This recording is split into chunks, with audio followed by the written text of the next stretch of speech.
सातारा जिल्ह्यातील कोरेगावमध्ये विहिरीवरील इलेक्ट्रिक मोटारी चोरणाऱ्या टोळीचा अखेर पर्दाफाश झाला आहे।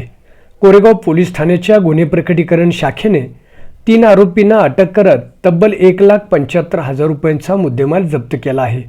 या कारवाईमुळे मोटर चोरीमुळे त्रस्त असलेल्या शेतकऱ्यांना मोठा दिलासा मिळाला आहे।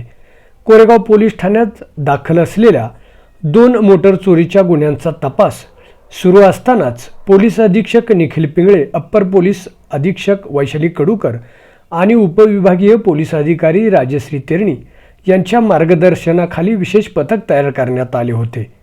पोलीस निरीक्षक अरुण देवकर यांच्या नेतृत्वाखाली गुन्हे प्रकटीकरण शाखेचे पोलीस उपनिरीक्षक अतुल जगदाळे, पोलीस हवालदार ज्योतिराम शिंदे, राधिका भुजबळ, पोलीस कॉन्स्टेबल गणेश शेळके, समाधान शेडगे, शंभूराज वेद पाठक आणि हेमंत सोनमळे यांच्या पथकाने गोपनीय माहितीच्या आधारे तपासाची सूत्रे वेगाने हलवली।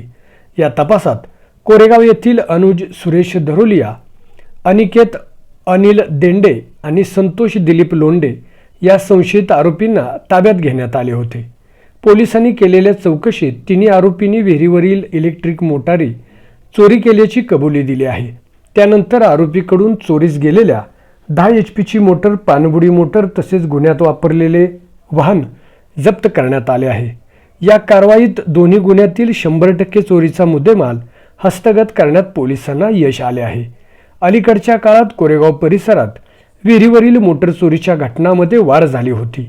मात्र गुन्हे प्रकटीकरण शाखेच्या या धडाकेबाज कारवाईमुळे मोटर चोरट्यांच्या मुसक्या आवळण्यात पोलिसांना यश आले आहे। या कारवाईमुळे शेतकऱ्यांमध्ये समाधान व्यक्त होत असून कोरेगाव पोलीस ठाण्याच्या पथकाचे सर्व स्तरातून कौतुक होत आहे।